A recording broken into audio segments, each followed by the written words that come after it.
করে ফেলছি।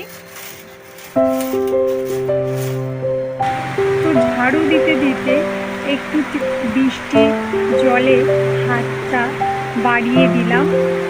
তো ভিজতে তো খুবই ভালো লাগে, কিন্তু সকাল সকাল ভেজাটা কি উচিত?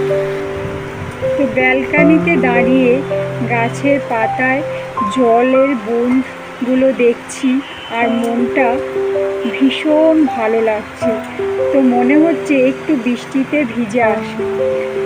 তো বন্ধুরা, বৃষ্টিতে তো ভিজতে পারবো না সকাল সকাল, তাহলে শরীর খারাপ হয়ে যাবে।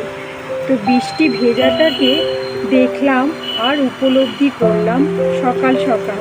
ভীষণই ভালো লাগলো, মনটা খুবই ভালো লাগছে, কিন্তু ঘর থেকে তো বেরোতে পারছি না।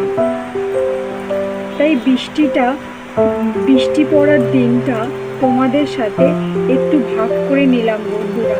তো কেমন লাগলো এই বৃষ্টি ভেজা দিন?